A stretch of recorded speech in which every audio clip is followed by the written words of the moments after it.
Hello, this is Miss Ginger of Greenhouse Preschool reading my students' weekly favorite, The Big Orange Splot by Daniel Pinkwater. Mr. Plum Bean lived on a street where all the houses were the same. He liked it that way. So did everybody else on Mr. Plum Bean's street. "This is a neat street," they would all say. And then one day, a seagull flew over Mr. Plum Bean's house, and he was carrying a can of bright orange paint. No one knows why. And he dropped the can, no one knows why, right over Mr. Plum Bean's house. It made a big orange splot on Mr. Plum Bean's house. "Ooh, too bad," everybody said. "Mr. Plum Bean will have to paint his house again." "I suppose I will," said Mr. Plum Bean. But he didn't paint his house right away. He looked at the big orange splot for a long time, and then he went about his business.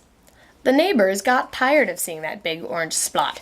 Someone said, "Mr. Plum Bean, you'd better get around to painting your house." "Okay," said Mr. Plum Bean. So, he got some blue paint and some white paint, and that night he got busy. He painted at night because it was cooler. When the paint was gone, the roof was blue, the walls were white, and the big orange splot was still there. Then he got some more paint. He got some red paint, yellow paint, green paint, and purple paint.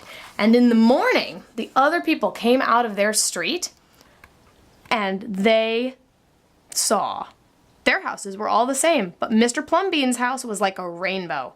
It was like a jungle. It was like an explosion. There was the big orange splot, and there were little orange splots, and there were stripes, and there were pictures of elephants and lions and pretty girls and steam shovels. And the people said, "Huh, Plum Bean has popped his cork, flipped his wig, blown his stack, and dropped his stopper." They all went away muttering. That day, Mr. Plum Bean bought carpenter's tools, and that night he built a clock tower on top of his roof. The next day, the people came out and said, "Plum Bean has gushed his mush, lost his marbles, and slipped his hawser." They decided to pretend that they didn't notice. That very night, Mr. Plum Bean got a truck full of green things. He planted palm trees, baobabs, thorn bushes, onions, and frangipani. And in the morning, he bought a hammock and an alligator. And when the people came out of their houses, they saw Mr. Plum Bean swinging in a hammock between two palm trees.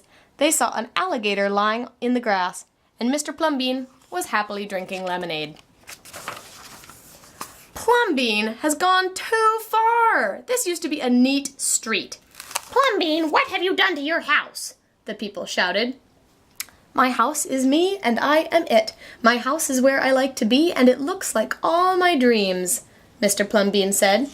The people went away. They asked the neighbor who lived next door to Mr. Plum Bean, "Go and have a talk with him.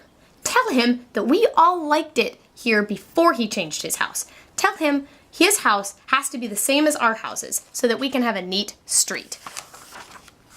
So the man went to see Mr. Plum Bean that evening, and they sat under the palm trees drinking lemonade and talking all night long.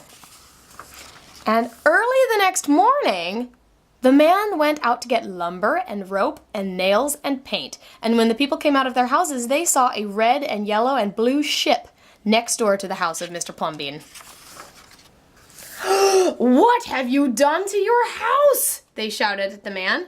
"My house is me, and I am it. My house is where I like to be, and it looks like all my dreams," said the man, who had always loved ships.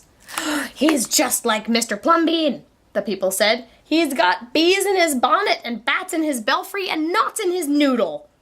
And then one by one they went to see Mr. Plum Bean late at night. They would all sit under the palm trees and drink lemonade and talk about their dreams. And whenever anybody visited Mr. Plum Bean's house, the very next day, that person would set about changing his own house to fit that person's dreams. Hot air balloon, Taj Mahal, a castle, Greek columns, And from then on, whenever a stranger came to the street of Mr. Plum Bean and his neighbors, the stranger would say, "Whew, this is not a neat street." And then all the people would say, "Our street is us and we are it. Our street is where we like to be and it looks like all our dreams." The end.